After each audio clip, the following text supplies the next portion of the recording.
Dalam hadis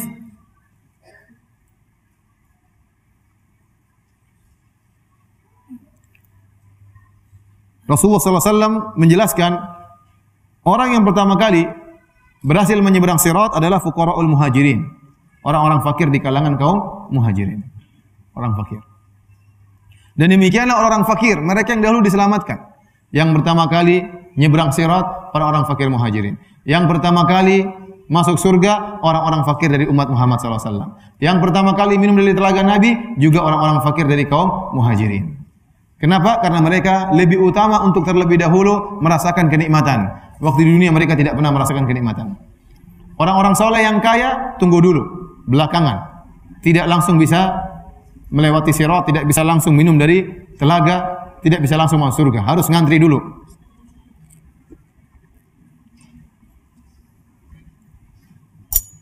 Bukan berarti orang-orang kaya yang terlambat minum dari telaga, yang terlambat menyeberang jembatan, yang terlambat masuk surga, bukan berarti kedudukan mereka lebih rendah daripada yang duluan datang. Belum tentu. Bisa jadi meskipun mereka terlambat datang, namun setelah dihisab ternyata amalan mereka luar biasa. Meskipun mereka terlambat masuk, namun kedudukannya di surga lebih tinggi.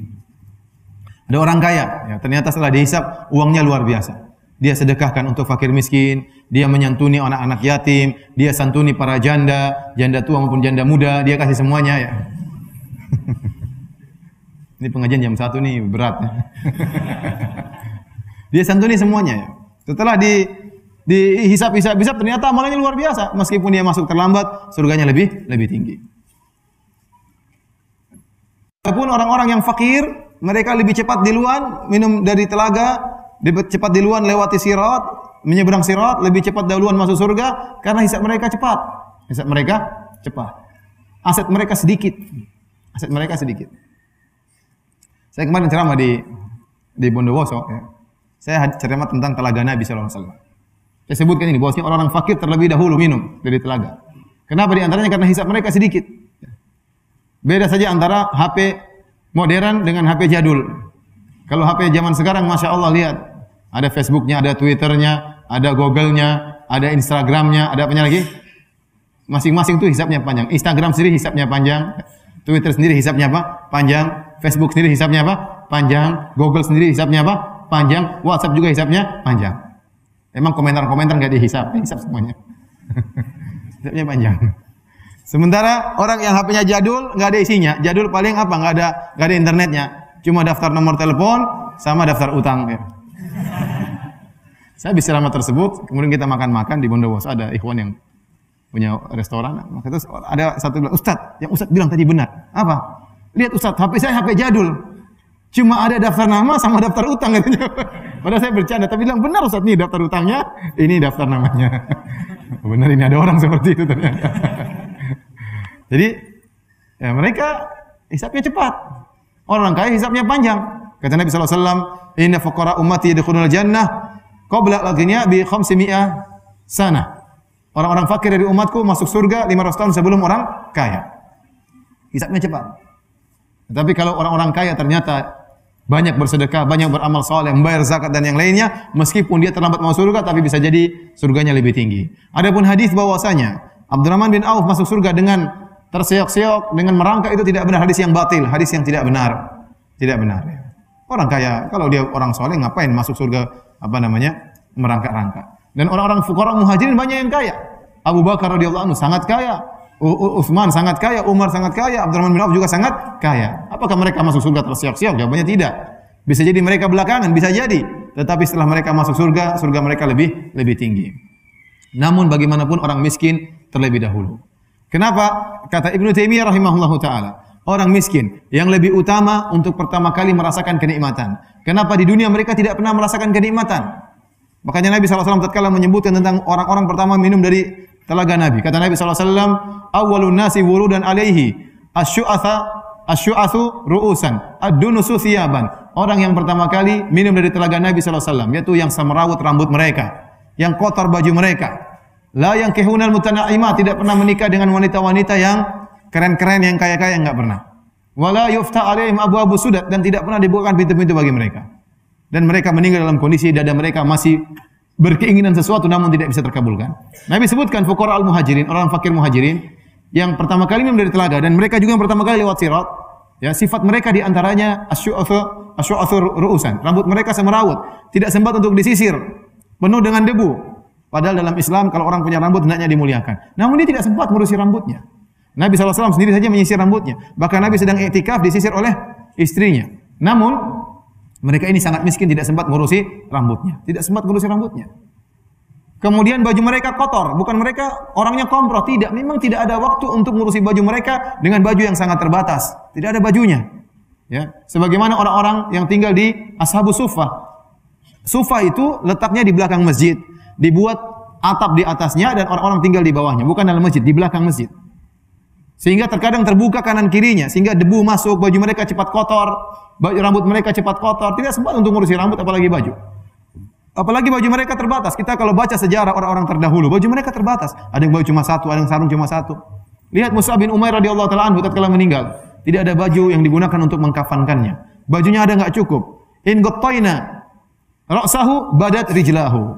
Kata para sahabat, kalau kami tutup kepalanya, kakinya kelihatan. Kalau kami tutup kakinya, kepalanya kelihatan. Maka Nabi mengatakan tutup kepalanya dan letakkan pohon atau daun-daun idkhir di bagian kakinya. Untuk mengkafankan Mus'ab bin Umair saja tidak ada bajunya. Saking miskinnya. Kemudian juga kisah seorang wanita yang dia menghadiahkan dirinya kepada Nabi SAW. Dia datang, kemudian dia menyerahkan dirinya. Wahabat nafsah li Nabi. Dia tawarkan dirinya untuk dinikahi oleh Nabi SAW. Kemudian Nabi lihat ke atas, Nabi lihat ke bawah. Rupanya Nabi tidak ingin menikahinya. Tapi Nabi diam juga. Mau diusir bagaimana, mau ditolak bagaimana. Nabi diam aja. Karena Nabi diam terus, wanita ini juga diam-diam saja. Akhirnya ada sahabat yang nyeletuk. Ya Rasulullah, kalau anda tidak berminat, buat saya aja. Kata Nabi, silakan. Akhirnya Nabi nikahkan lelaki tersebut dengan wanita tadi. Kata Nabi, mana maharnya? Kamu punya mahar apa? Saya punya sarung. Ya udah kasihkan. Tapi kalau sarung ini saya kasihkan sama dia, saya tidak punya sarung. Saya tidak bisa pakai sarung. Subhanallah. Dia punya sarung cuma satu. Cuma baju cuma apa? Satu. Ada orang seperti itu. Itu di zaman para sahabat miskin. Sekarang kita Masya Allah ya, baju 30, 40, berbagai macam warna, berbagai macam model ya, baju kaos, baju kemeja, lengan panjang ya, Masya Allah. Berbagai macam. Dahulu sampai adunus usiyaban, pakaian mereka kotor, kenapa tidak ada baju untuk diganti? Tidak sempat untuk dicuci. Kemudian kata Nabi di antara sifat mereka, la yankihunal mutanaimat. Mereka tidak pernah menikah dengan wanita-wanita yang keren-keren. Mereka miskin-miskin, kalau ngelamar cewek ditolak. Kalau ngelamar cewek yang cantik ditolak. Ngelamar cewek yang dari terpandang nasabnya ditolak. Selalu ditolak. Ada yang bilang enggak? Gue banget itu selalu ditolak. Lalu ditolak. Ya kenapa? Karena siapa yang mau nikahkan calon mantu kayak begini modelnya? Ngelamar bawa motor, ya ditolak lah. Ngelamar pakai mobil. Sekarang bukan zamannya apa cinta buta lagi. Sekarang orang tidak buta, bisa dibedakan antara motor dengan mobil ya. Jadi dia ngelamar ditolak terus. Kemudian kata Nabi, la yufta alaihim abwabu sudat. Kalau ketuk pintu tidak ada yang bukain, enggak ada yang ingin menjamu orang ini. Miskin ngapain dijamu? Orang kaya, pejabat terpandang dijamu dengan baik. Mereka ini meninggal dalam kondisi masih banyak keinginan tidak terkabulkan. Mereka ini yang pertama kali minum dari telaga Nabi sallallahu alaihi wasallam. Kenapa kata Ibnu Taimiyah rahimahullah, mereka lebih utama untuk merasakan segera untuk merasakan kenikmatan sebelum orang-orang kaya. Banyak orang kaya lebih soleh dari mereka, tapi nanti dulu. Ini mereka yang dahuluan. Mereka ini juga yang pertama kali untuk melewati apa? Sirat, orang-orang miskin. Dan mereka ini pula lah yang pertama kali akan masuk apa? Surga, untuk segera merasakan kenikmatan. Orang kaya belakangan jadi masalah. Di dunia sudah sering enak, sudah sering senang, banyak aset, banyak anak, banyak rumah, banyak mobil, banyak motor, banyak istri, banyak macam-macam. Udah kaya mau diapain? Udah, ini mereka yang miskin-miskin ini biar masuk surga terlebih dahulu, biar lewat sirat terlebih dahulu. Ya. Jadi, kalau Anda ingin masuk lewat sirat lebih cepat,